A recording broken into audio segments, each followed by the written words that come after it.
Nesta monitoria, iremos abordar a farmacologia dos anti-inflamatórios não esteroides, também conhecido como AINES.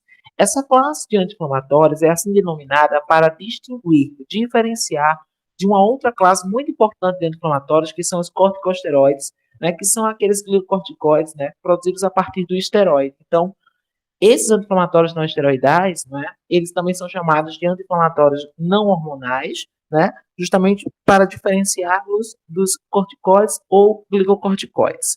Os anti-inflamatórios não esteroidais, ou simplesmente AINES, têm o seu mecanismo de ação baseado na inibição da via das ciclooxigenases, ou seja, baseado na inibição da atividade das COXes, e, desse modo, inibe a síntese ou biossíntese das prostaglandinas, dos prostanóides, que tem papel relevante não apenas nos processos inflamatórios, como também em diversos processos fisiológicos. As prostaglandinas, elas estão envolvidas, por exemplo, na homeostase de diversos sistemas, entre os quais sistema cardiovascular, sistema renal e também no trato gastrointestinal, ok?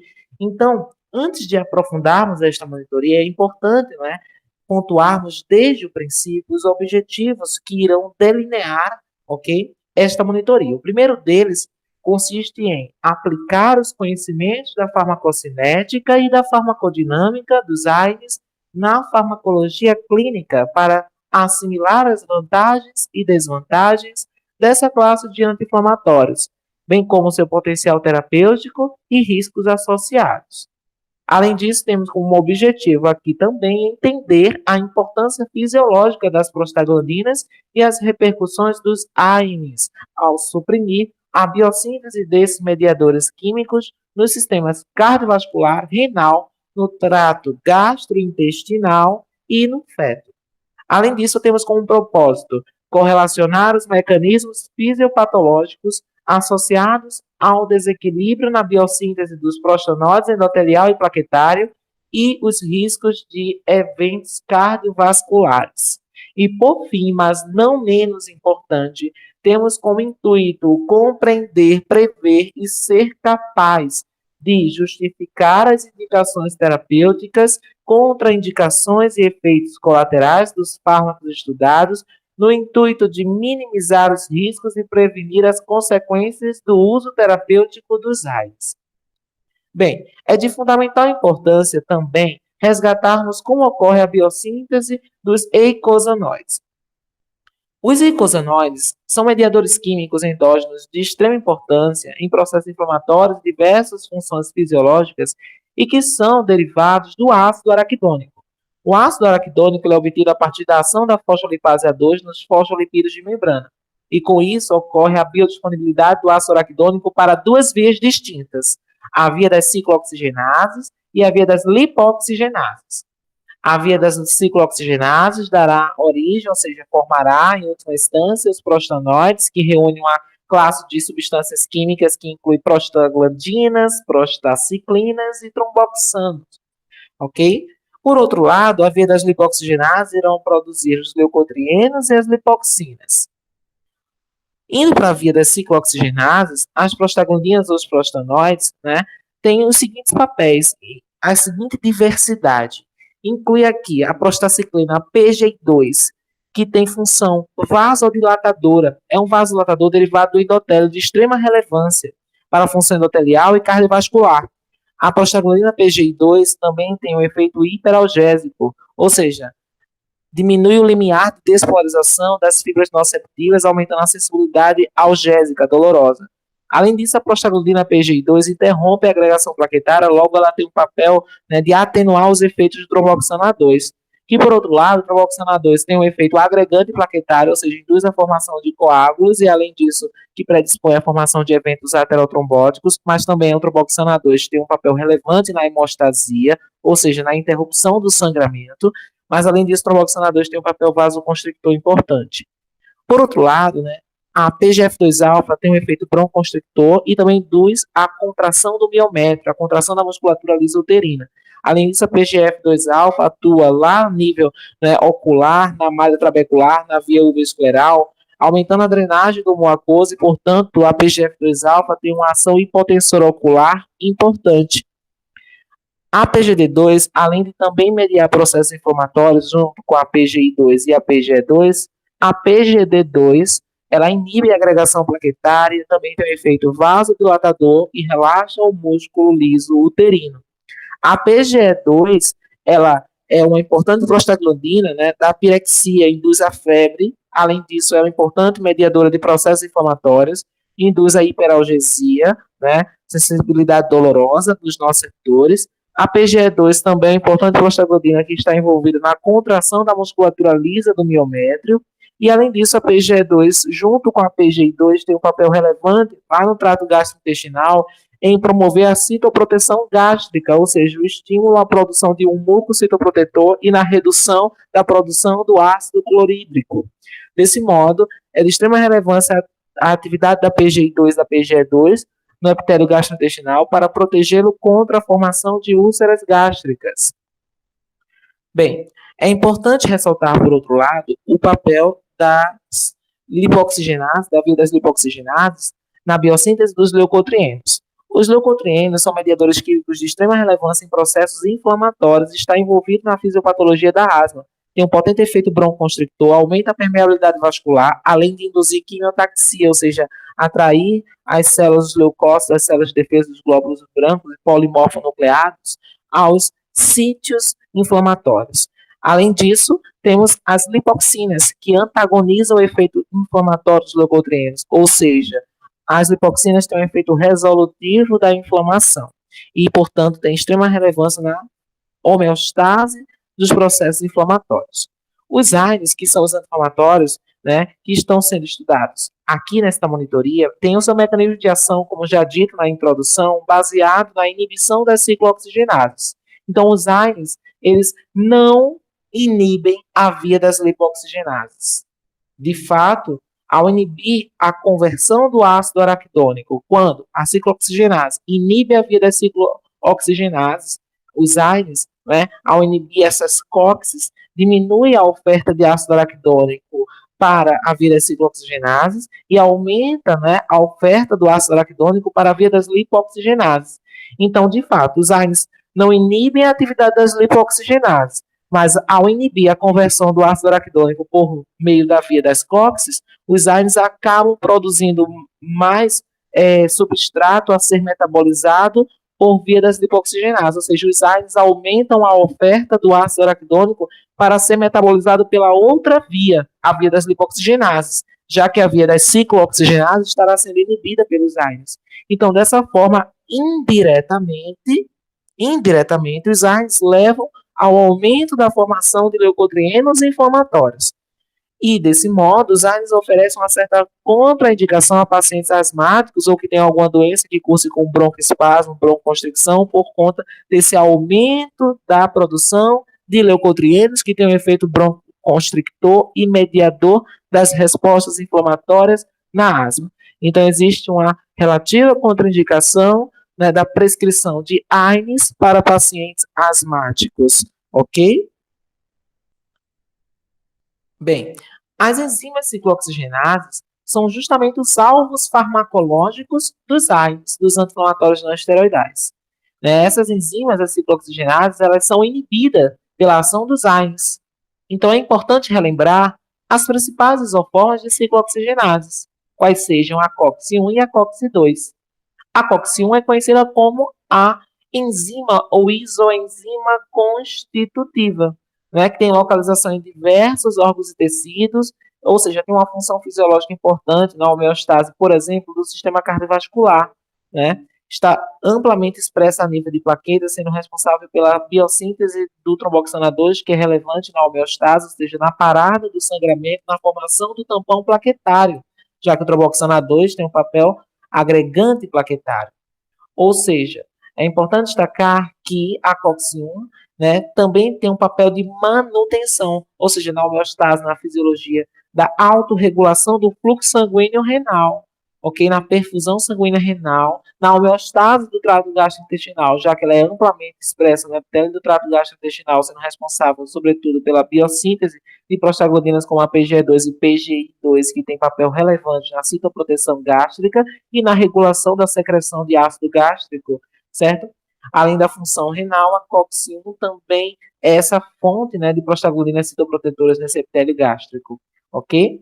E além disso, é importante destacar o papel da COX-2. A COX-2 ela é conhecida como a isoforma induzível. Por quê? Ela é a principal fonte, né, responsável pela biossíntese dos mediadores prostanoides nos processos inflamatórios, né, porque ela vai estar hiperregulada pela ação das citocinas pró-inflamatórias, né, ou interleucinas, como citocinas IL-1 e IL-2, TNF-alfa, que aumentam a expressão gênica da COX-2, que será altamente regulada pelos estímulos inflamatórios, e por isso a COX-2 é a isoforma mais relevante para os fármacos anti-inflamatórios, né, que são inibidores da isoforma COX-2. Ok? Dessa forma, ao inibir a COX-2, eu consigo reduzir, né, de modo mais intenso a produção desses prostanoides inflamatórios. Mas também a COX-2 é relevante em diversos processos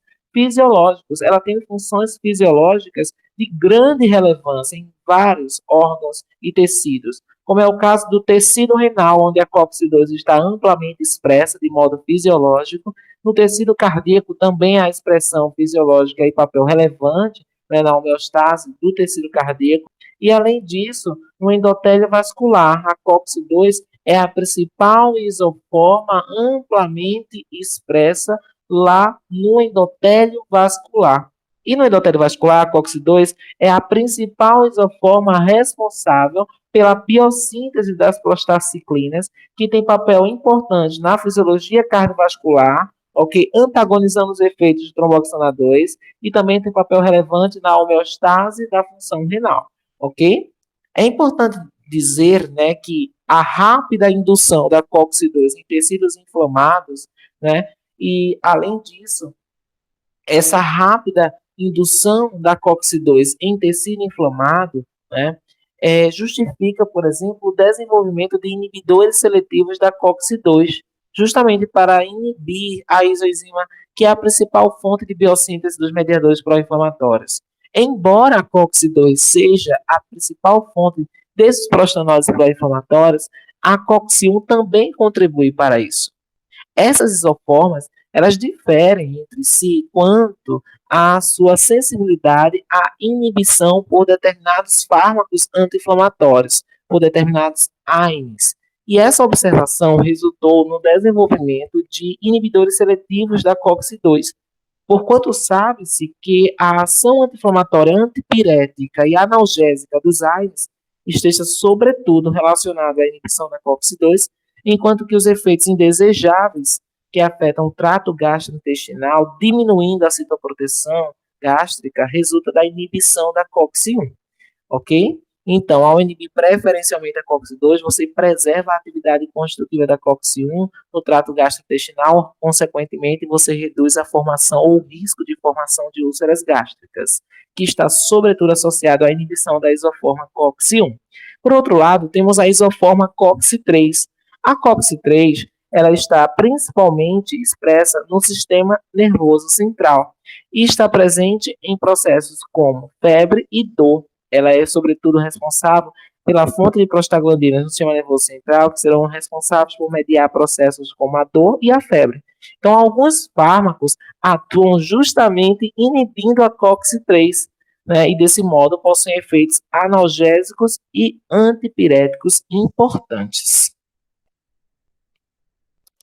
A inflamação, a febre e a dor são três processos, né, que o uso dos anti-inflamatórios não esteroidais são utilizados, né, para inibir esses processos, a atividade das prostaglandinas em induzir inflamação, febre e dor, e desse modo, né, é importante destacar como que ocorre, né, do ponto de vista, né, dos mediadores químicos, né, derivados do ácido araquidônico, como ocorrem esses processos? Bem, a inflamação, né, se deve à biossíntese de prostanoides, por exemplo, PGE2, PGI2 e PGD2, ok? Então, o efeito anti-inflamatório dos AINES está justificado pela inibição da biossíntese desses prostanoides, que tem papel, por exemplo, no aumento, né, da vasodilatação, né, o PGE2, PGI2, PGD2, provoca vasodilatação no território inflamado, que causa o eritema, a vermelhidão ou rubor,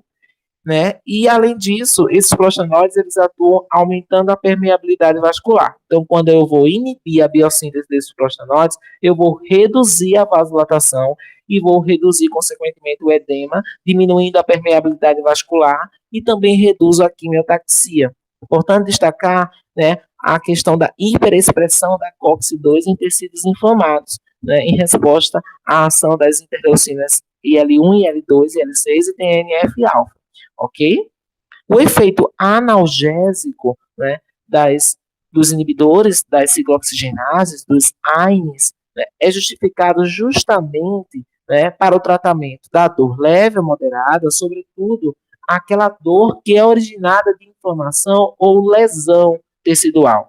Então, os AINES reduzem a biossíntese de prostaglandinas, o que significa menos sensibilização de terminações nervosas nociceptivas aos mediadores inflamatórios, e essa propriedade dos AINES no alívio da cefaleia também decorre da diminuição da vasodilatação mediada pelas prostaglandinas sobre a vasculatura, sobre os vasos, né, do sistema nervoso central, ou seja, quando essas prostaglandinas elas vasodilatam, elas provocam, né, uma pulsação do vaso sobre a dura mater. Ela sim é inervada, né, pelo nervo trigêmeo.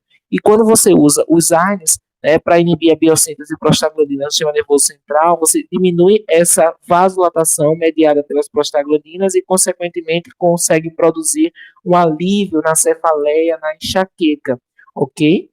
Bem, além dos efeitos periféricos, a expressão da COX-2, né, no sistema nervoso central, na medula espinhal, com a liberação de prostaglandinas, facilita a transmissão das fibras nociceptivas, das fibras dolorosas. Logo, a inibição da COX-2 e também da COX-3 no sistema nervoso central tem efeito analgésico importante.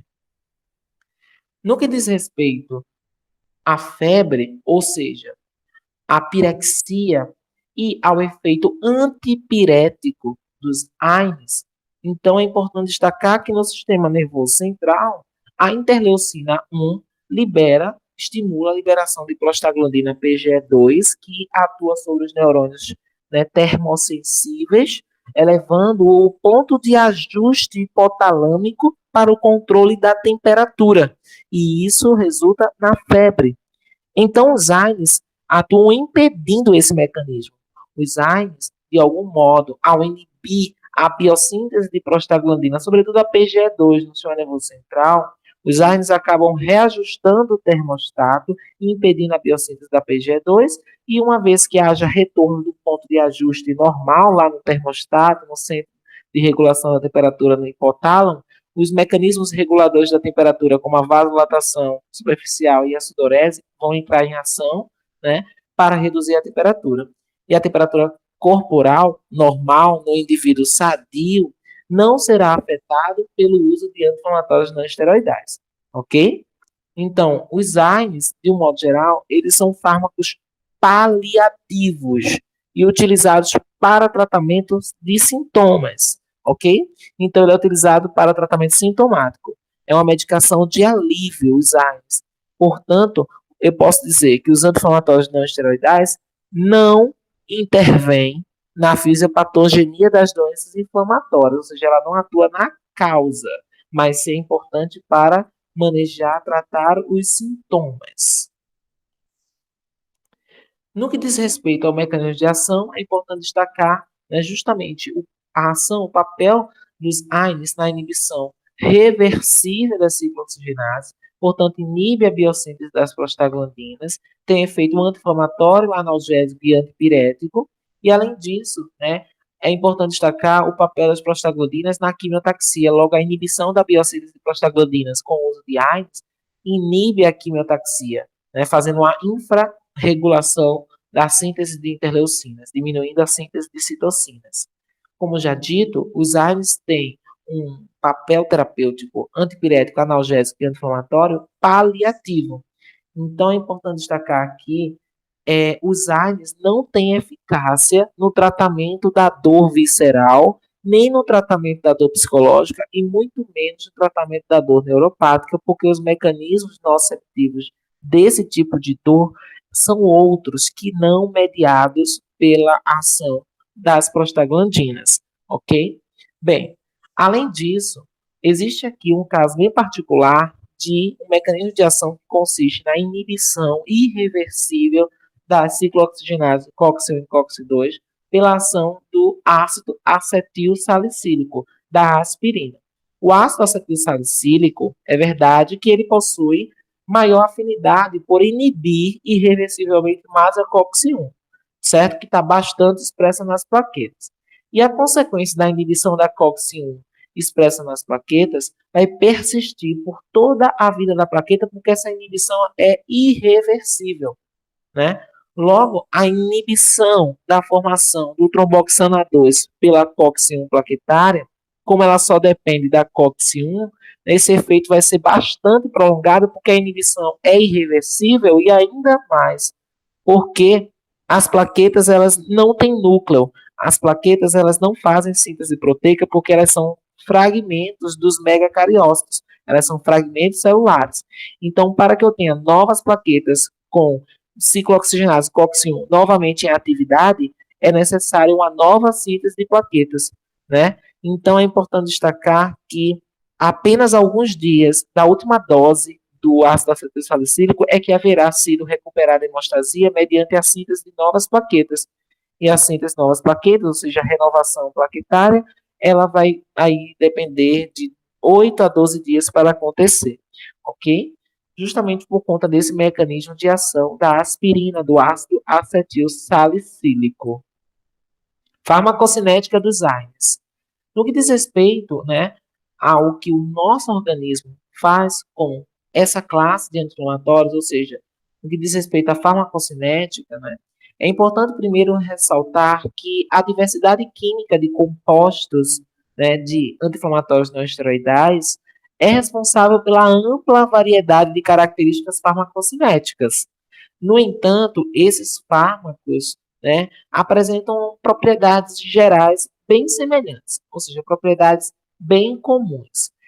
De um modo geral, né, os AINES eles são ácidos fracos orgânicos, ou seja, os AINES apresentam um pKa, uma constante de ionização, né, baixa. Então, é bem importante, né, essa característica dos AINES de serem ácidos fracos orgânicos, né, por conta da sua capacidade de ser absorvido pelo trato gastrointestinal, né, por serem ácidos orgânicos, os AINES eles são bastante absorvidos pelo trato gastrointestinal e no estômago, os AINES se encontram na forma não ionizada, no lumen gástrico. E essa forma não ionizada, a forma molecular, ela é lipofílica, ela consegue ser facilmente atravessar a membrana biológica, facilmente absorvida e através da mucosa gástrica, sendo dessa forma um fármaco que oferece uma biodisponibilidade bem interessante quando administrado por via oral. Por isso que a maioria dos AINES é rapidamente absorvida após gestão oral, ok? São fármacos altamente ligados às proteínas plasmáticas. Os AINES se ligam cerca de 95 a 99% à albumina, sendo a albumina uma proteína plasmática abundante, e como a albumina tem um caráter básico, ela vai se ligar, sobretudo, né, a fármacos de caráter ácido, como é o caso dos AINES. Portanto, condições que alteram a concentração da proteína plasmática albumina pode resultar em aumento da fração livre e gerar potenciais efeitos tóxicos. Os AINES, eles se acumulam em locais onde o pH é mais baixo, né, como, por exemplo, nos locais onde há inflamação, nos sítios inflamatórios. A maioria dos AINES, eles conseguem penetrar imediatamente nas articulações. Todos os AINES, eles podem ser encontrados nos líquidos sinoviais. A principal via de excreção dos AINES é por eliminação renal, através da filtração glomerular e da secreção tubular, mas também os AINES eles são eliminados por via hepática após a biotransformação, a metabolização, ou seja, embora a excreção renal seja a via mais importante de eliminação dos AINES, quase todos eles sofrem graus variados de excreção biliar e também reabsorção chamada circulação interhepática, a que alguns AINES estão sujeitos, ok? Bem, com relação aos usos terapêuticos dos AINES, né, é importante destacar, né, a sua utilização no tratamento da dor dentária, na enxaqueca, na dor pós-operatória moderada a leve, na disminorreia primária, doença crônica nas articulações, como artrose, espondilite anquilosante, artrite gotosa, condições inflamatórias como tendinite e bursite, entre outras condições. Bem, no que diz respeito à disminorreia primária, os AINES têm uma indicação terapêutica bastante relevante, ok? Os sintomas que estão relacionados à disminorreia são as cólicas menstruais, né, que pode ser explicada em grande parte pela ação da prostaglandina, em particular a PGF2-alfa e a prostaglandina da série E, como a PGE2, né, e a principal isoforma responsável pela biossíntese excessiva dessas prostaglandinas, que terão ação no miométrio, induzindo contração uterina, né, que é responsável pelas dores embaixo ventre, as dores de cólica, né, são, né, as prostaglandinas PGF2-alfa e PGE2, cuja biossíntese é feita sobretudo pela isoforma COX-2. Então, os AINES possuem indicação terapêutica no alívio da disminorreia primária ao inibir a síntese de prostaglandinas, essas prostaglandinas principalmente envolvidas na disminorreia, e promove assim um alívio terapêutico bastante efetivo no tratamento da disminorreia primária, ok? Então, o mecanismo de ação, né, para ficar bem enfatizado dessas prostaglandinas da série E e F, é de causar a contração no miométrio, onde elas vão ser bastante produzidas lá, né, no útero, e também reduzir o limiar de sensibilidade à dor.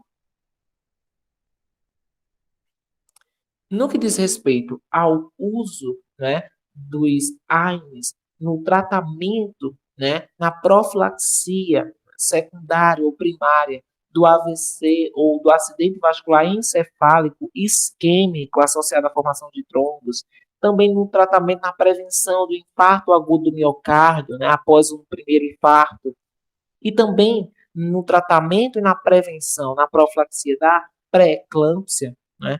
Os AINES, em particular a aspirina, o AAS, tem indicação terapêutica de extrema relevância. Bem, a destacar, por exemplo, que o uso da aspirina, né, do AAS, ao inibir a atividade da COX-1, da isoforma COX-1 plaquetária, já que em baixas doses, em baixas concentrações, que são essas em baixas doses, né, as concentrações terapêuticas da aspirina indicada para a prevenção da formação de coágulos, né, é justamente em atuar inibindo preferencialmente a COX-1 plaquetária, diminuindo a biossíntese do tromboxana 2 e reduzindo o estado de hipercoagulabilidade, prevenindo assim a formação de trombos e de eventos aterotrombóticos. Bem, a fisiopatologia da pré-eclâmpsia é bem interessante e nos ajuda a entender como que um desequilíbrio na síntese de prostaciclina endotelial e de tromboxano A2 plaquetário resulta num estado de hipercoagulabilidade que pode resultar na chamada CIVD, que é a coagulação intravascular disseminada na paciente com pré-eclâmpsia. Bem, a pré-eclâmpsia é uma doença sistêmica caracterizada por lesão endotelial, agregação plaquetária, ativação do sistema de coagulação, aumento da resistência vascular generalizada, e é importante dizer que no primeiro e no segundo trimestre, as artérias espiraladas, que vão ser responsáveis pela irrigação da placenta, né, essas artérias espiraladas elas devem sofrer um aumento do diâmetro do vaso por um processo chamado de invasão trofoblástica, que provoca a destruição da túnica média do vaso. Né? Desse modo, eu aumento o diâmetro do vaso e reduzo a resistência vascular dessas artérias espiraladas, ou seja, eu aumento o fluxo sanguíneo para o feto à medida que a gravidez, a gestação avança, ok? Então, a deficiência da invasão trofoblástica mantém as artérias espiraladas com elevada resistência, com elevada impedância. Logo, o fluxo sanguíneo útero-placentário estará prejudicado. E essa restrição do fluxo sanguíneo útero-placentário simula uma lesão por isquemia e reperfusão. em que a placenta vai ter que liberar espécies reativas de oxigênio, porque ela vai estar sobre, né, um estado de hipóxia, então a placenta libera espécies reativas de oxigênio para a circulação sanguínea materna e radicais livres que resultam na disfunção endotelial generalizada. Esse dano endotelial resulta em redução da síntese de mediadores vasodilatadores derivados do endotélio vascular, exemplo da redução da síntese de prostaciclina, PGI2, e prostaglandina PGE2 e diminuição da síntese de óxido nítrico. Consequentemente, quem vai vencer são os mediadores vasoconstrictores, né? E com menos prostaciclina, menos PGI2, né? Isso vai provocar um desbalanço que favorece os efeitos do tromboxano A2, em que o tromboxano A2, que vai estar em níveis maiores concentrações, vai aumentar o estado de hipercoagulabilidade dessa paciente.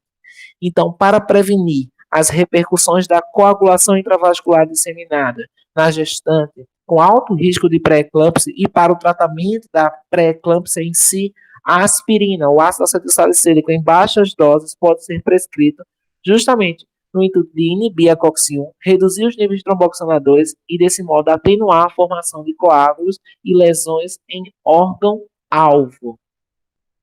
Já no AVC isquêmico, o uso em baixas doses da aspirina, desse antiagregante plaquetário, atua de modo a inibir a biossíntese de tromboxana 2, o mecanismo é o mesmo, e prevenir a formação de coágulos e, consequentemente, reduz as chances de novos acidentes vasculares isquêmicos.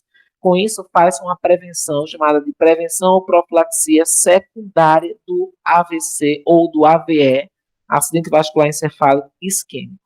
Uma vez que uma pessoa teve um acidente vascular isquêmico, a chance dela ter novos AVCs são maiores, ok? Por isso é necessário reduzir esse estado de coagulabilidade, ok?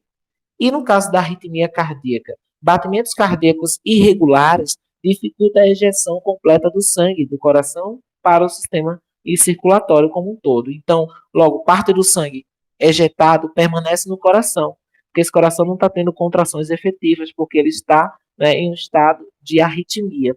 Então, se parte do sangue permanece nos átrios, parte desse sangue pode ficar parado em estase, né? Principalmente nas arículas do coração. E, desse modo, a estase sanguínea é um dos fatores da tríade de Virchow, né, para a formação de coágulos.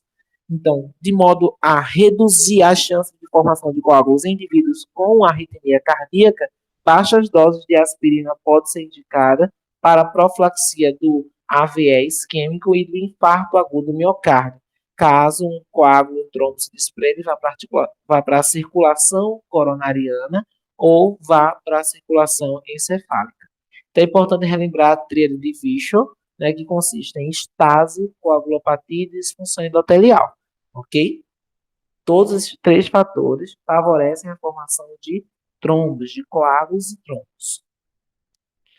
Nas doenças inflamatórias, os AINES têm indicação justamente por inibir essa síntese, essa biossíntese de prostaglandinas e, consequentemente, reduzir, né, os sinais flogísticos da inflamação, né, que são o edema, o eritema, vermelhidão, calor, dor e perda de função, ok? Então, os AINES, né, ao diminuir a síntese de PGE2, PGI2, que tem um papel pró-inflamatório de extrema relevância, né, sobretudo inibindo a atividade da COX-2, esses fármacos eles atuam como paliativos, ou seja, não intervêm na causa fisiopatogênica, a causa que originou o processo inflamatório, mas consegue atenuar todos esses sintomas inflamatórios, ok?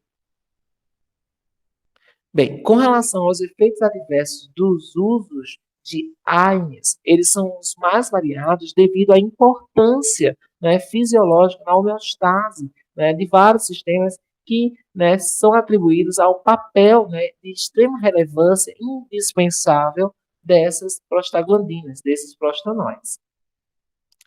No trato gastrointestinal, né, é importante destacar que os AINES, eles são fármacos ulcerosos, ulcerogênicos, uma vez que eles inibem as funções gastroprotetoras das prostaglandinas.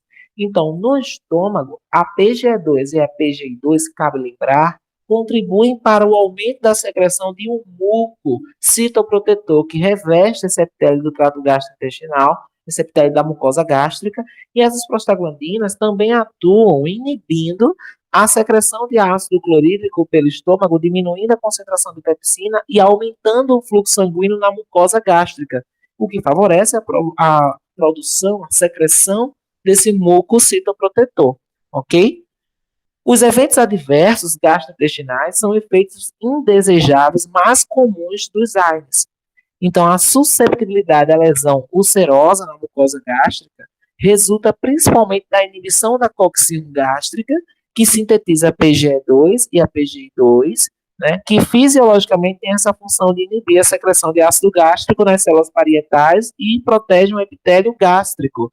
Portanto, a inibição, sobretudo da cocci-1 pelos AINES, pode levar à ulceração da mucosa, visto que a inibição da PGE2 e da PGI2 nesse local remove um dos mecanismos protetores que mantém a integridade da mucosa gástrica, que se deve à atividade fisiológica dessas duas prostaglandinas. Então, o principal isoforma responsável pela biossíntese de prostaglandinas citoprotetoras é a COX-1. A COX-2, ela tem contribuição na biossíntese das prostaglandinas do epitélio gástrico? Tem, mas é uma contribuição menor, ok? E por isso que os inibidores seletivos da COX-2 são menos propensos a induzir úlceras gástricas.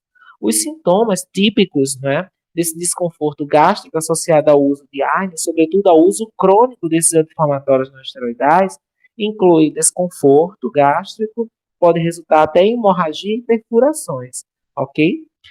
Já os AINES seletivos da COX-2, eles foram desenvolvidos justamente no intuito de poupar a atividade fisiológica da COX-1 gástrica, de forma a manter a citoproteção natural, né, por PGE2 e PGI2, sintetizadas localmente, ok?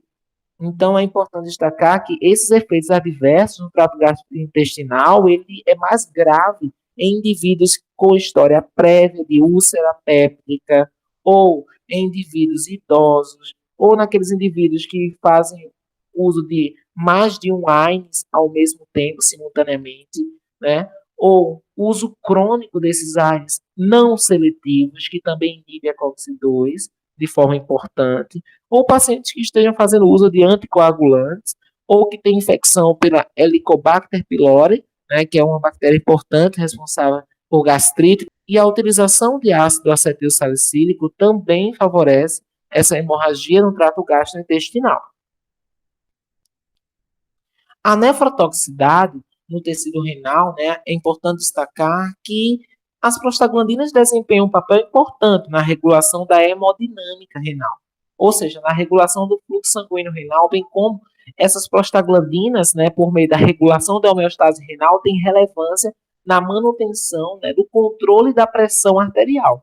Então, as prostaglandinas, principalmente prostaciclina, PGI2, a prostaglandina PGE2, a prostaglandina PGD2, atuam como vasodilatadoras, né, fazem a vasodilatação na arteriola aferente e aumenta o fluxo sanguíneo, né, e a perfusão sanguínea renal, o que favorece a distribuição do fluxo sanguíneo do córtex para o néfron na região medular renal. Já a ausência de prostaglandinas no aparelho renal, no tecido renal, nesse parênquima, vai culminar em efeitos como vasoconstricção arteriolar renal, na ausência de prostaglandinas, né? E também, como você vai reduzir o fluxo sanguíneo renal devido a essa vasoconstricção arteriolar, você vai reduzir a taxa de filtração glomerular. E, consequentemente, poderá levar a distúrbios hidroeletrolíticos e também na insuficiência renal aguda. A PGE2, em particular, ela tem um papel fundamental na excreção de sódio e no controle da pressão arterial. A PGE2 ela atua inibindo a reabsorção de sódio na alça de Henle e facilita assim a excreção de sódio, porque se inibe a reabsorção, eu favoreço a excreção de sódio e junto com o sódio vai a água, né? Também vai ser excretada pela urina e logo eu posso dizer que a PGE2 favorece a natriurese, a excreção de sódio e água na urina. Consequentemente, eu reduzo o volume sanguíneo. Ao reduzir o volume sanguíneo, eu diminuo o retorno venoso. Ao diminuir o retorno venoso, eu diminuo o volume de enchimento, né, cardíaco, o volume de ejeção sistólico. E ao diminuir esse volume de ejeção sistólica, eu reduzo o débito cardíaco. O débito cardíaco é um fator importante na pressão arterial. já que a pressão arterial é produto do débito cardíaco pela resistência vascular periférica. Ao reduzir o débito cardíaco, eu também estou reduzindo a pressão arterial. Logo, a função renal tem um papel fundamental no controle da pressão arterial e essas prostaglandinas, a PGE2 no controle hidroeletrolítico e a PGE2, PGI2, que é a prostaciclina, e a PGD2, sendo importantes no aumento da perfusão sanguínea renal, ou seja, em aumentar a perfusão sanguínea do tecido renal, também tem papel importante em promover a taxa de filtração glomerular e, consequentemente, manter a homeostase dessa função deste órgão. Ok? Então, a PGE2 ela contribui de forma significativa para a eficácia dos diuréticos, por conseguinte, o bloqueio da síntese de prostaglandinas por uso de AINES, pelo uso de anti-inflamatórios não esteroidais, ao diminuir a biossíntese de prostaglandina renal, eu vou estar interferindo na atividade dos diuréticos. Os AINES, eles podem reduzir até cerca de 20% a resposta dos diuréticos, principalmente os diuréticos de alça, provocando essa maior retenção de água e sódio, porque eu vou estar diminuindo a atividade da prostaglandina PGE2. Então, eu vou aumentar a retenção de sal e água. E esse é um efeito colateral importante dos AINES que traz repercussão em pacientes, sobretudo hipertensos. Bem, a lesão renal aguda ela é decorrente da redução abrupta da taxa de filtração glomerular, que é uma lesão associada à nefrotoxicidade, à intoxicação pelo uso crônico, né, de AINES. Então, os AINES provocam lesão renal aguda em decorrência da redução abrupta da taxa de filtração glomerular. E a lesão renal aguda pelo uso de anti-inflamatórios não esteroidais, ela é uma lesão hemodinamicamente mediada. O que quer dizer isso? Os AINES, eles reduzem significativamente os níveis de prostaglandinas vasodilatadoras, PGI2, PGE2 e PGD2, e, consequentemente, há uma redução da perfusão renal intramedular e leva isso a uma isquemia do tecido renal, o que aumenta o risco de necrose tubular aguda. O uso diário de AINES por mais de um ano aumenta, por outro lado, o risco de desenvolver doença renal crônica induzida por anti-inflamatório. Logo, deve-se evitar o uso em pacientes de alto risco, a exemplo de pacientes com comorbidades e idade avançada, ok? Bem, aqui está, de modo bem exemplificado, né, a fisiopatologia da lesão renal por AINES. O uso de anti-inflamatórios não esteroidais inibe a atividade constitutiva das duas isoformas COX-1 e COX-2 que estão expressas no tecido renal. Ao diminuir a atividade dessas isoformas, eu, consequentemente, reduzo, né, a biossíntese de prostanóides, PGE2, PGI2 e PGD2. Esses prostanóides têm um papel fisiológico importante quando eles são produzidos no tecido renal, porque promove vasodilatação na arteriola aferente, reduz a resistência vascular renal, aumenta o fluxo sanguíneo renal e, consequentemente, favorece a taxa de filtração glomerular e a perfusão desse tecido. Se eu estou reduzindo a síntese de prostanóides, prostaglandinas, lá no tecido renal, pela inibição da COX-1 e COX-2, eu vou estar, consequentemente, reduzindo a perfusão sanguínea renal, reduzindo a taxa de filtração glomerular. Como eu estou diminuindo a atividade da PGE2 na alça de Henle, a PGE2 tem o papel de inibir a retenção de água e sódio. Se eu tenho pouca PGE2, isso vai favorecer o aumento da retenção de sódio e água, né? Sobretudo porque vai prevalecer aqui a ação do sistema renina, angiotensina, aldosterona, já que eu tenho pouca prostaglandina. Quem vai prevalecer aqui são os mediadores que atuam na retenção de sódio, certo?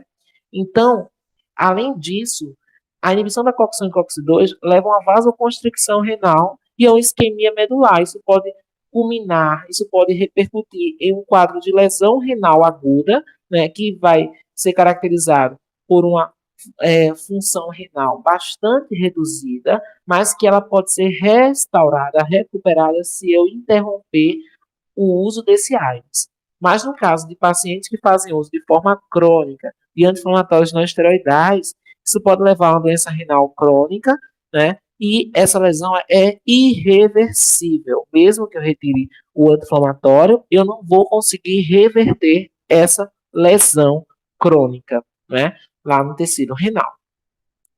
No sistema cardiovascular, É importante, né, destacar que os inibidores seletivos da COX-2, né, têm um papel muito sério em aumentar o risco de infarto agudo do miocárdio. Os inibidores seletivos da COX-2 também aumentam os riscos de acidente vascular encefálico isquêmico.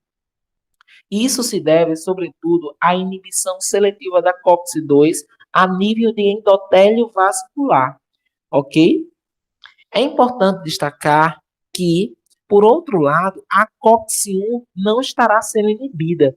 Então, enquanto que a síntese de PGI2 e PGE2 endotelial vai estar muito reduzida, muito suprimida, a síntese de tromboxano A2 pelas plaquetas, já que ela é feita pela atividade da COX-1, vai estar normalmente preservada. O que é que vai acontecer?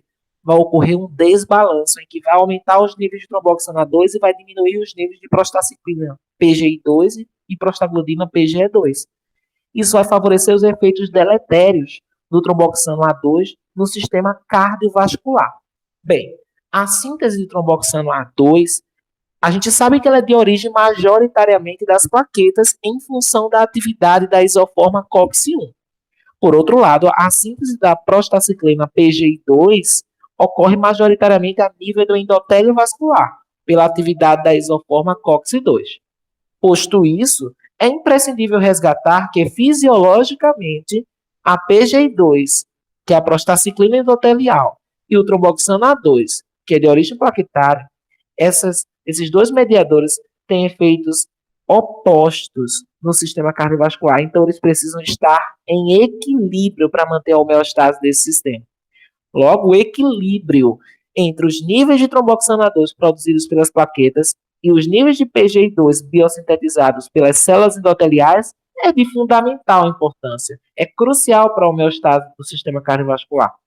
O tromboxano A2, ele atua estimulando, induzindo a ativação de plaquetas para coagulação sanguínea e formação de trombos. E o tromboxano A2 é propriamente um potente agregador plaquetário. Além disso, o tromboxano A2 estimula a proliferação celular, né, na musculatura lisa vascular, induzindo a remodelação dos vasos sanguíneos, que aumenta a espessura de parede dos vasos, tem efeito vasoconstrictor e, portanto, tem efeito hipertensor. Predispõe à aterogênese, à formação de placas de ateroma na parede do vaso sanguíneo, principalmente em locais onde há disfunção do endotélio vascular. Já a prostaciclina, PGI2, fisiologicamente, tem efeito de antagonizar os efeitos do tromboxano A2. Então, ela atenua os efeitos do tromboxano A2. A prostaciclina, a PGI2, é um antiagregante plaquetário. Além de ser antiagregante plaquetário, ela é vasodilatadora, derivada do endotélio. Reduz também a remodelação vascular. A PGI2 limita, atenua os efeitos dos mediadores protrombóticos e aterogênicos, como é o caso do tromboxano A2. Ok? Então, né, a gente pode supor que a redução da síntese de PGI2, de prostaciclina, a nível de endotélio vascular, principalmente em consequência do uso de inibidores seletivos da COX-2, já que a principal fonte de PGI2 endotelial é a COX-2, e a inibição seletiva da COX-2 vai reduzir muito a síntese de prostaciclina PGI2 e de PGE2 derivados do endotélio. Isso vai ter repercussões cardiovasculares importantes, e o prejuízo cardiovascular plausivelmente pode ser explicado em decorrência do uso desses inibidores seletivos da COX-2, né? E é importante destacar que isso vai gerar esse estado de hipercoagulabilidade, que é justamente às custas do predomínio dos efeitos do agregador plaquetário mediado pelo tromboxano A2. Esses efeitos agregador plaquetário que predispõem à formação de trombos, né, aumenta os riscos desses eventos aterotrombóticos, né, a exemplo do AVC ou do acidente vascular encefálico, AVE isquêmico, e do infarto agudo do miocárdio. Nesse sentido, é importante também ressaltar, né, o papel fisiológico da COX-2 na função cardíaca propriamente dita. A PGE2 e a prostaciclina PGI2 protegem o coração contra danos oxidativos, nos tecidos cardíacos, protege os cardiomiócitos de isquemia, protege também as células musculares cardíacas de lesão de reperfusão. Por outro lado, o tromboxana 2 aumenta o estresse oxidativo e induz a apoptose e a fibrose do tecido cardíaco.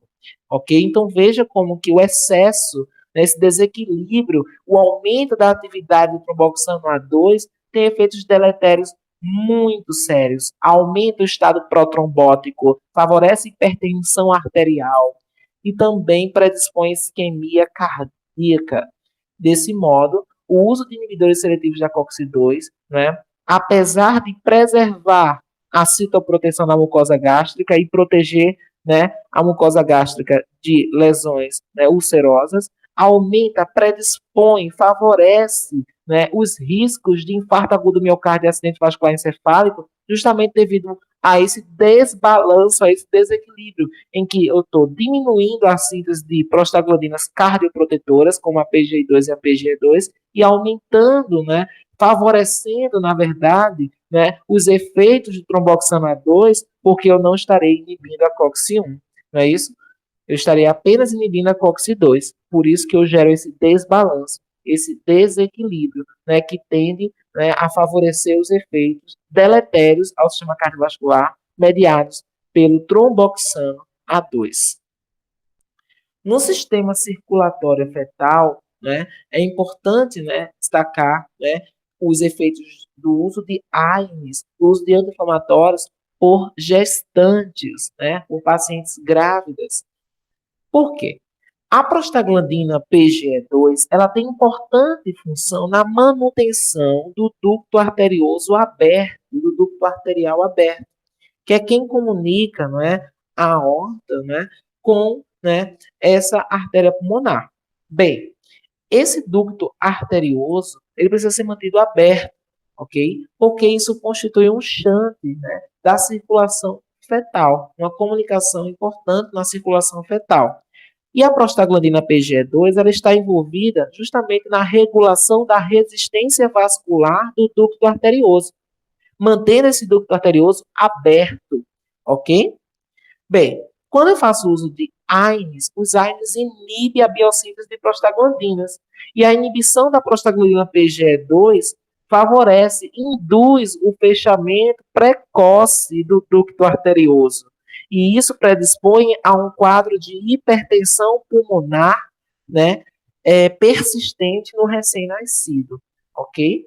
Então, é bem importante, né, essa repercussão cardiovascular do uso de AINES e ressaltar aqui a contraindicação ao uso de AINES em gestante, ao uso de anti-inflamatórios não esteroidais, devido a esse risco de hipertensão pulmonar associado ao fechamento precoce do ducto arterioso. No que diz respeito à hemostasia, né, ou seja, a atividade plaquetária, o uso de anti-inflamatórios não esteroidais, especialmente aqueles que inibem irreversivelmente a isoforma COX-1, que no caso é a aspirina ou AS, né, pode causar hemorragias, né, por um efeito exacerbado dessa inibição plaquetária. A inibição irreversível da isoforma COX-1 reduz a função plaquetária. E esse é o mecanismo antiagregante plaquetário da aspirina, do AS, ok? Então, né, o AS, a aspirina, ao inibir a biossíntese de tromboxana 2 pelas plaquetas, interfere consequentemente nesse estado, nessa importância de agregação plaquetária normal, e na ausência de tromboxana 2, a gente observa uma acentuada redução da agregação plaquetária e um aumento do tempo de sangramento. É importante lembrar que as plaquetas elas são fragmentos celulares dos megacariócitos. Logo, esses trombócitos, eles não possuem núcleo, ou seja, as plaquetas não possuem núcleo e, portanto, uma vez inibida irreversivelmente a isoforma COX-1, as plaquetas não serão capazes de regenerar nova enzima COX. E não sendo capaz de regenerar nova isoforma COX-1, os efeitos da aspirina, os efeitos do AS, do ácido acetilsalicílico, persistem até novas plaquetas serem produzidas na medula óssea. Mesmo inibindo a COX-1 endotelial, a ação da aspirina no endotélio vascular não são permanentes, porque as células endoteliais há a possibilidade de sintetizar novas enzimas COX-1. porque as células endoteliais possuem núcleo e podem sintetizar e renovar suas isoformas de COX-1. Além do fato de que as funções fisiológicas do endotélio, né, mediadas, né, pela atividade da COX-2, e como a aspirina inibe preferencialmente a COX-1, apesar de também inibir a COX-2, os seus efeitos são mais acentuados na inibição da COX-1, certo? E a função fisiológica do endotélio vascular é principalmente mediada pela atividade da isoforma COX-2. Então, o uso de aspirina, do ácido acetil salicílico, né, por esse efeito antiagregante plaquetário, além de, na prática clínica, né, ter uma indicação terapêutica no tratamento, na prevenção da pré-eclâmpsia, na prevenção do AVC, do AVE isquêmico, né, na prevenção do infarto agudo do miocárdio, né, também pode ter efeito tóxico, né, por aumentar o tempo de sangramento, favorecer, predispor hemorragias, petecas, equimoses, ok? E aumentar o risco de sangramento no trato gastrointestinal, ok? Então é bem importante essa ação dos anti-inflamatórios na atividade fisiológica das plaquetas. Os AINES, né, eles têm diversas classificações, ok? E aqui iremos abordar as classificações, as indicações e contraindicações terapêuticas dos anti-inflamatórios não esteroidais. A começar pelos salicilatos.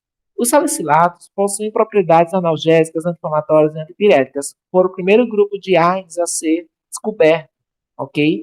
E é importante destacar aqui que o salicilato de metila, né, tem ações analgésicas e anti-inflamatórias, é muito utilizado, né, de forma tópica ou na forma de spray, aplicações cutâneas e não, de modo algum, administrado por via oral, porque eles são, né, extremamente vesicantes, né, causam úlceras gástricas, né, e é bem deletério os seus efeitos.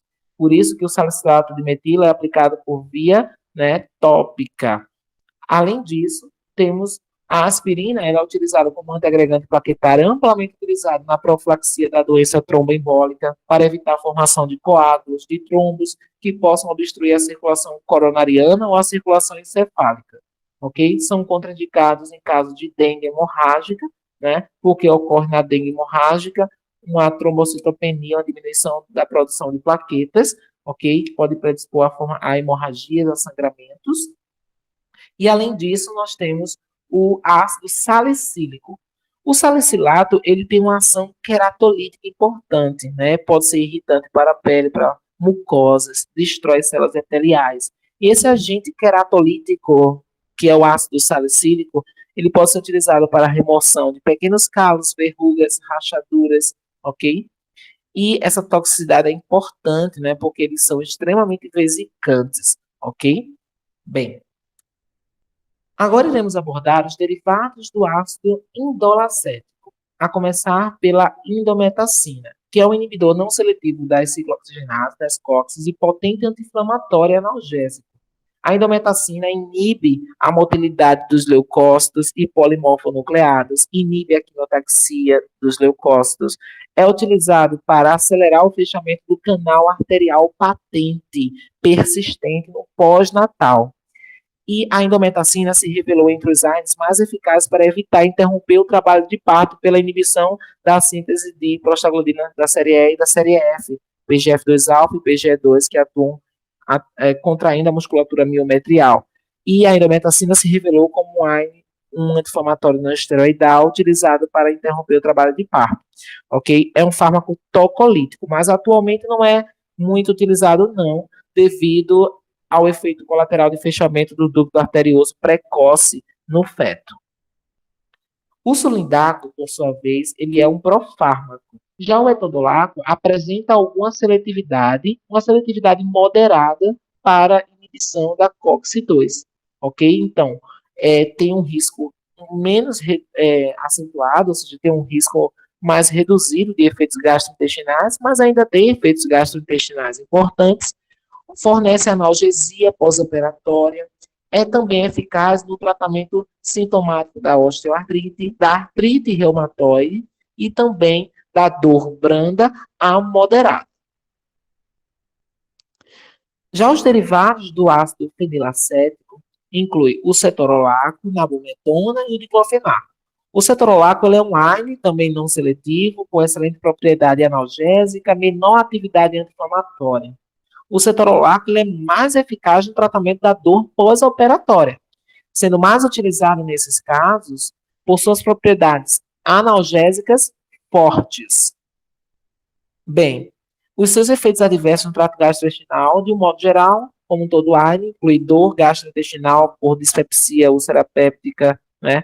Em uso prolongado, predispõe a essas úlceras gástricas, toxicidade renal também está presente com o uso crônico, assim como os demais AINEs. A nabumetona, ela é um profármaco, é um potente inibidor não seletivo das ciclooxigenases, tem uma meia-vida de 24 horas, o que permite uma administração de uma dose diária. Já o diclofenaco, ele tem uma ação, né, relativamente não seletiva, mas possui um pouco mais de afinidade pela inibição da COX-2, ok? Pode causar ulceração no trato gastrointestinal, mas é menos frequente do que outros ARNs.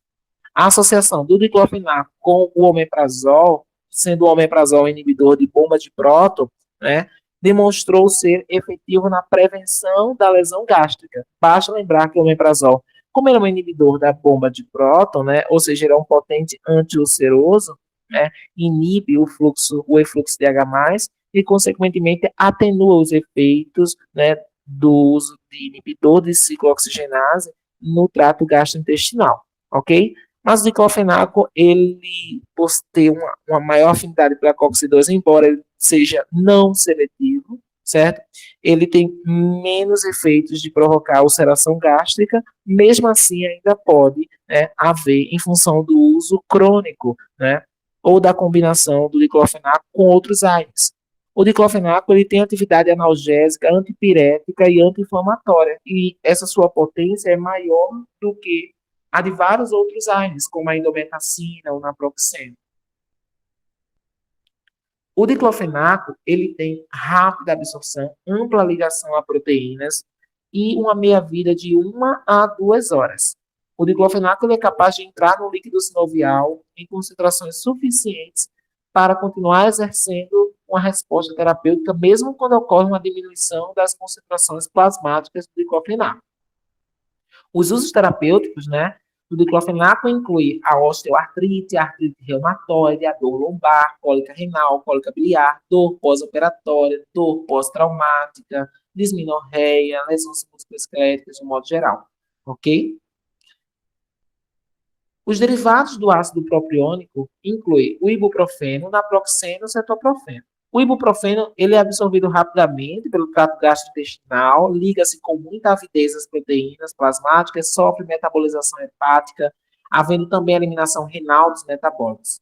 A meia-vida do ibuprofeno, né, é mais ou menos 2 horas. Os efeitos antiartríticos, né, de ter efeito anti-inflamatório, eles podem persistir, né, após o declínio dos níveis plasmáticos, porque ele tende a se concentrar no líquido sinovial, ok, das articulações.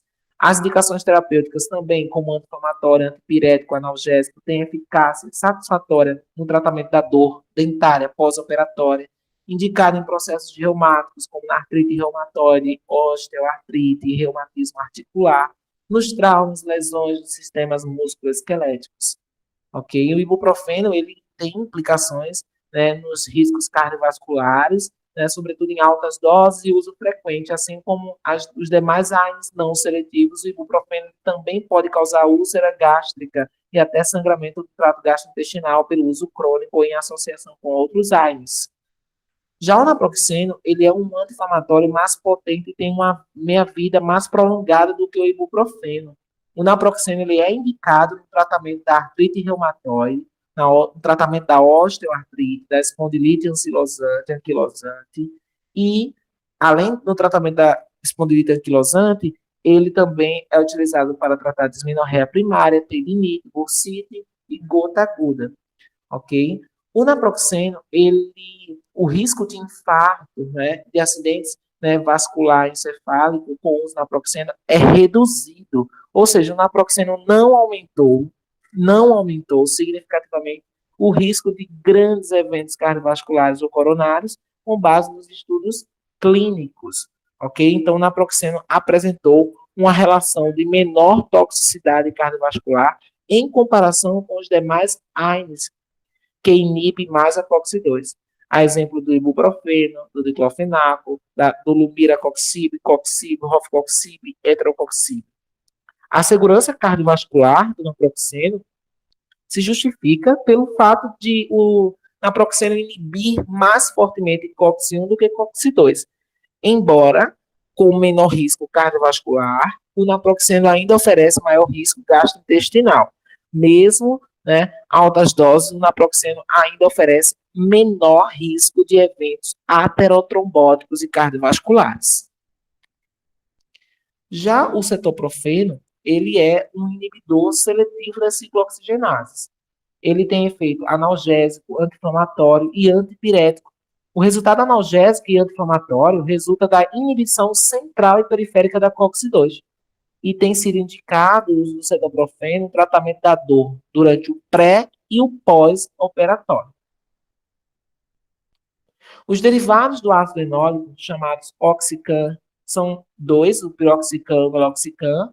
O piroxicam é o inibidor de ciclooxigenase, inibe a migração de leucócitos, inibe a migração de polimorfonucleados, né? A sua meia-vida longa permite uma administração de uma única dose diária, e o piroxicam ele é indicado para doenças reumáticas, né? Tem um efeito adverso comum, que é a úlcera péptica no trato gastrointestinal, o sangramento no trato gastrointestinal. Já o meloxicam, ele é um anti-inflamatório que inibe preferencialmente a COX-2 em relação à COX-1, especialmente quando administrado em dose terapêutica baixa. Ele é excelente, né, assim, para passar do plasma em direção ao líquido sinovial articular, ok? E tem um efeito adverso associado a complicações cardiovasculares, assim como os inibidores mais seletivos da COX-2, mas o meloxicam ele está associado a menos sintomas gastrointestinais, menos complicações gástricas em comparação ao piroxicam, diclofenaco, naproxeno. Os derivados pirazólicos, né, entre os quais o mais conhecido é a dipirona, também chamada de metamizol, né? A dipirona tem um mecanismo de ação bem interessante, porque ela atua de modo a inibir a isoforma COX-3 no sistema nervoso central, resultando no seu efeito analgésico e antipirético. A dipirona é desprovida, ela não tem, ela é ausente de efeito anti-inflamatório. A dipirona é bastante utilizada como agente único ou coadjuvante na dor pós-operatória. A dipirona ela pode causar um efeito colateral importante, que é a granulocitose. Consiste na diminuição do número de polimorfos nucleados por deprimir a atividade da medula óssea, causando uma anemia chamada aplásica, né? A medula produz quantidade insuficiente de glóbulos vermelhos, brancos e plaquetas. Já a fenilbutazona é um anti-inflamatório, analgésico, antipirético, meia-vida de 75 horas, tem metabolização hepática e ela tem, além da sua propriedade anti-inflamatória, analgésica, antipirética, né? Essa sua propriedade, né, anti-inflamatória, ela é bem utilizada no tratamento da artrite reumatoide, espondilite anquilosante e episódios agudos de gota, ok? A nimesulida, né, ou nimesulida, ela tem uma maior afinidade pela isoforma COX-2. Ela tem efeitos adicionais na inibição da ativação dos neutrófilos e diminuição da produção de citocinas. Então, a nimesulida apresenta ações analgésicas, anti-inflamatórias e antipiréticas, e é quase que exclusivamente eliminada por metabolismo hepático, né? Ela tem principalmente metabolismo hepático relacionado à sua inativação, ok? Já os derivados do paraminofenol, dos quais o mais importante aqui é o paracetamol. O paracetamol, o acetaminofeno, é um AINE, anti-inflamatório não esteroidal, com fracos efeitos anti-inflamatórios. É mais um analgésico que atua elevando o limiar ao estímulo doloroso, e assim como a dipirona, o paracetamol tem o mesmo mecanismo, atua inibindo a ciclooxigenase, a isoforma COX-3, no sistema nervoso central. Também tem um efeito antipirético importante, não é? Pois atua inibindo a ciclooxigenase no sistema nervoso central, reduzindo a ação da PGE2 no centro termorregulador do hipotálamo. Os seus fracos efeitos anti-inflamatórios, ao inibir COX em locais de alta concentração de peróxidos, como é observado nos locais de inflamação, é o que reduz a sua atividade anti-inflamatória, porque os peróxidos em elevadas concentrações em sítios inflamatórios inibe a ação do paracetamol, impede a ação do paracetamol nas ciclooxigenases, em locais inflamatórios. Então, o paracetamol, ele é bem tolerado e tem baixa incidência de efeitos colaterais no trato gastrointestinal. Ou seja, tem baixo risco de causar úlceras gástricas. Mas tem uma situação bem importante que diz respeito à sua metabolização. A metabolização hepática do paracetamol, né, ele é oxidado e vai produzir um metabólito altamente reativo, que é a N-metil-para-benzoquinona, o NAPQI, ok? Então, quando ocorre uma overdose aguda de paracetamol, geralmente dose única de 10 a 15 gramas, pode causar uma overdose e ser fatal, né? Causar uma lesão hepática grave, chamada hepatite fulminante. O paracetamol, ele sofre uma reação de N-hidroxilação mediada por uma CYP, né, por um citocromo P450, de modo a formar um metabólito altamente reativo. Esse metabólito altamente reativo é o NAPQI, né, que é esse N-metil-para-benzoquinona-imina, que é hepatotóxico, causa lesão hepática. Então, o NAPQ, né, precisa ser conjugado, esse metabólito reativo, ele precisa ser conjugado à glutationa. Quando ele é conjugado à glutationa, o NAPQ, né, ele é inativado, né? Então, a glutationa inativa esse metabólito tóxico, né, tornando inofensivo ao fígado. Todavia, quando em altas doses de paracetamol, esse metabólito hepatotóxico ele será produzido em grandes quantidades suficientes para saturar e esgotar a glutationa. Assim, a depressão da glutationa intracelular torna os hepatócitos suscetíveis ao estresse oxidativo e à apoptose pela ação tóxica desse metabólito NAPQ. Logo, altos níveis desse metabólito acarreta lesão e morte hepatocelular, culminando no quadro de insuficiência hepática fulminante. E qual é a conduta no caso de overdose do paracetamol? Digo aqui em relação ao antídoto. Essa é uma emergência médica que precisa ser tratada com um antídoto regenerador da glutationa. Ao regenerar a glutationa, certo? Com o uso da N-acetilcisteína. Então, a N-acetilcisteína é um antídoto. Ela regenera a glutationa porque a N-acetilcisteína serve de substrato para a síntese de nova glutationa, aumentando os níveis de glutationa, conseguindo ativar o metabólito tóxico e, consequentemente, atenuar os seus efeitos no fígado. Ok? Agora iremos abordar os AINES seletivos para COX-2, os chamados COXIBs. Bem, os COXIBs eles atuam com alta especificidade, né, com afinidade, né, extremamente específica para COX-2, sem afetar a atividade constitutiva da COX-1. A inibição das COX-2 de forma seletiva, né, é importante porque essa COX-2 que acontece, né, de forma hiperexpressa nos tecidos inflamados, né, é a principal responsável pelas prostaglandinas com importante função fisiológica cardiovascular e renal, além de ser responsável pela principal fonte de biossíntese de prostaglandinas inflamatórias. Mas aqui é importante destacar o papel cardiovascular da COX-2, né, de formar a prostaciclina, biosintetizar a prostaglandina, que tem papel importante na homeostase desse sistema.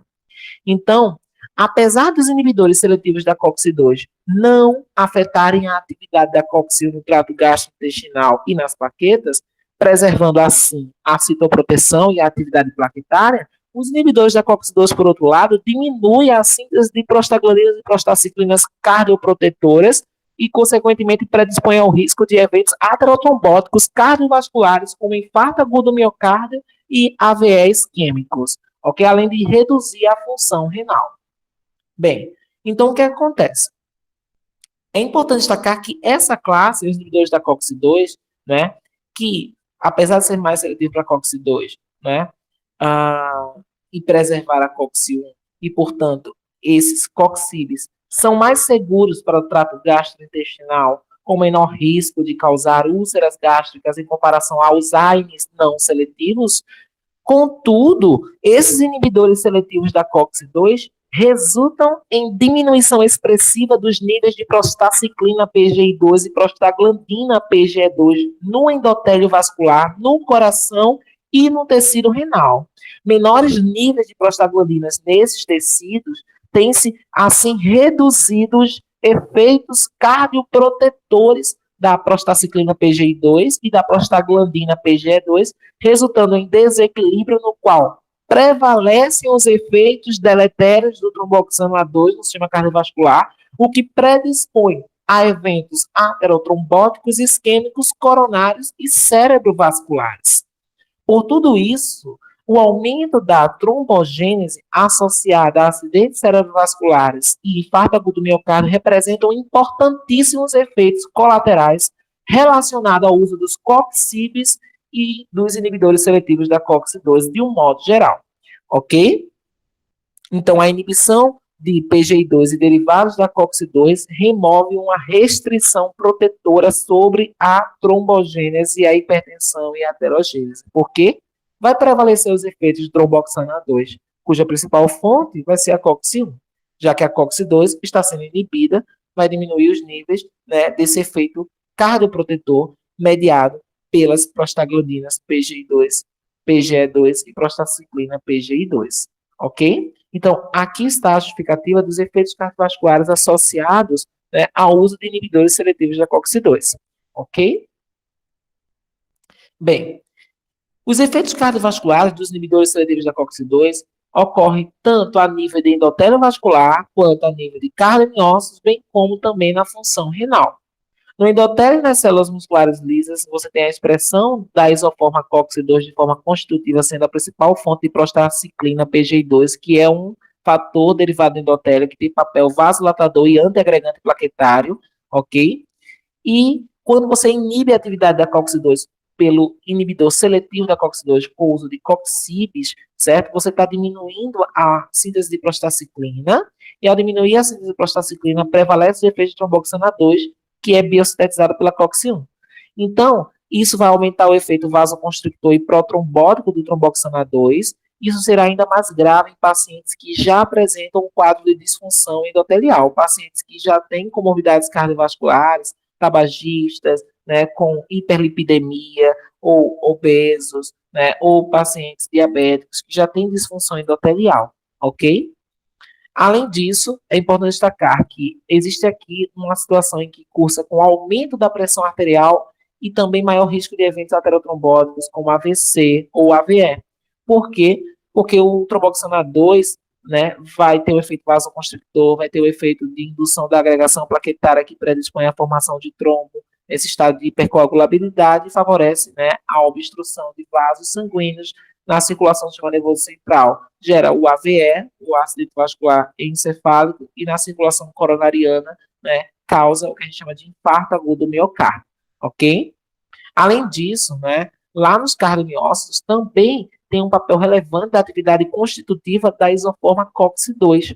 A COX-2 é a principal fonte de PGI2 e PGE2 nos cardiomiócitos, certo? Que tem o papel de proteger contra arritmias, proteger contra a lesão de reperfusão, proteger contra o estresse oxidativo, né? Evitar que ocorra a apoptose dos cardiomiócitos. Mas quando eu inibo a atividade da isoforma COX-2, eu reduzo muito a biossíntese de prostaciclina e prostaglandina PGE2, né? E isso predispõe o quê? Ao aumento do risco de cardiomiopatias, porque vai prevalecer os níveis de tromboxano A2 também nos cardiomiócitos, ok? E isso vai diminuir o efeito protetor dessas prostaglandinas nas células estriadas cardíacas, né, e favorecer o risco de isquemia, de fibrose, de apoptose dos cardiomiócitos. Já no tecido renal, tanto a COX-2 quanto a COX-1, mas aqui em termos de COX-2, já que a gente está falando de inibidores seletivos da COX-2, vai haver uma redução, né, dos níveis de prostaciclina e prostaglandina produzidos no tecido renal. E essas prostaglandinas e prostaciclinas têm um papel importante na vasodilatação da arteríola aferente, na perfusão sanguínea renal, certo? E também na inibição da reabsorção de sódio, facilitando assim a natriurese, a excreção de sódio e água, e tem um papel importante no controle da pressão arterial e também na função renal e na perfusão do tecido renal. Quando ocorre a inibição dessa ciclooxigenase COX-2, você reduz os níveis de prostaglandina e prostaciclina, isso reduz a filtração glomerular, a taxa de filtração glomerular, por conta da redução do fluxo sanguíneo renal, já que ocorre um aumento da resistência vascular lá a nível de arteríola aferente, já que você não tem esses mediadores vasodilatadores sendo produzidos, vai prevalecer o efeito do sistema angiotensina-aldosterona, vai prevalecer também os efeitos do tromboxana 2 e vai prevalecer também os efeitos do sistema nervoso simpático, que tem efeito vasoconstrictor, ok? Então, a longo prazo, isso vai diminuir a atividade dos rins no controle da pressão arterial e, a longo prazo, aumenta o risco de doença cardiovascular. E também, essa inibição da COX-2 do tecido renal vai diminuir os efeitos das medicações antihipertensivas, vai diminuir o efeito dos diuréticos, certo? E, consequentemente, vai ter repercussões bastante significativas em pacientes hipertensos. O celecoxib, ele tem indicações terapêuticas para o tratamento da dor aguda, da osteoartrite, da espondilite anquilosante, da dismenorreia primária. Estudos clínicos revelaram um aumento do risco de infarto do miocárdio e acidente vascular encefálico isquêmico devido à prevalência dos efeitos do tromboxana 2, né, às custas da redução da biossíntese da prostaciclina PGI2 no endotélio vascular pela inibição seletiva da COX-2. Os efeitos atribuídos à inibição da produção de prostaglandinas no rim resulta em hipertensão e edema, e isso é bem interessante porque ocorre tanto com inibidores não seletivos, como também com inibidores seletivos das ciclooxigenases, como é o caso do celecoxib.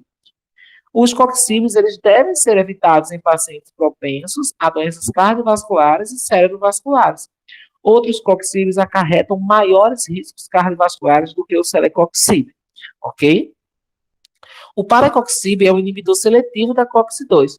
Ele é um profármaco convertido em valdecoxib e os seus usos terapêuticos incluem a redução da dor do pós-operatório. Então, paracoxib e valdecoxib, né, foi bastante utilizado para reduzir a dor pós-operatória, mas foi retirado do mercado devido à maior incidência de eventos trombóticos cardiovasculares. Esses efeitos adversos incluem o risco cardiovascular do paracoxib, né, em poucos dias do início do tratamento. Por conta dessa inibição seletiva da COX-2, predispõe à formação de trombos pelo aumento da atividade da COX-1, né, por favorecer um desbalanço, né, que aumenta a atividade do tromboxana 2, né, às custas da redução da prostaciclina PGI2.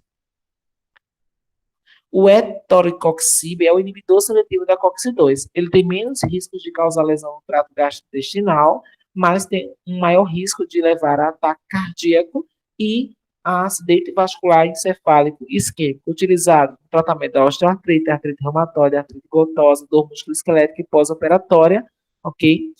Mas ele tem risco de causar, sim, né, esses eventos aterotrombóticos, né, e cardiovasculares. O rofecoxib, né, nos estudos de fase 3, foi demonstrado que o rofecoxib, no desenvolvimento desse fármaco, né, em teste, né, verificou-se esse aumento significativo da incidência de eventos cardiovasculares. Esse aumento significativo da incidência de eventos cardiovasculares com rofecoxib, que foi, né, percebido nos estudos de fase 3, no desenvolvimento desse fármaco, e esse aumento, né, dos riscos de eventos tromboembólicos pelo uso do rofecoxib justificou essa retirada desse coxib do mercado, ok? Desde 2004. O lumiracoxib faz a inibição seletiva da COX-2 e, portanto, também tem efeitos cardiovasculares aumentados, certo? Também foi retirado do mercado, ou seja, não é mais vendido, e ele é um análogo do diclofenaco, mas ele tem efeitos cardiovasculares mais deletérios, né, comuns aos demais coxibes, e, além disso, possui uma toxicidade hepática importante, ok? Bem, aqui estão as referências utilizadas para desenvolver esta monitoria. Todas elas são referências bibliográficas e também artigos. E aqui estão as referências bibliográficas para o aprofundamento deste conteúdo. Muito obrigado e excelentes estudos.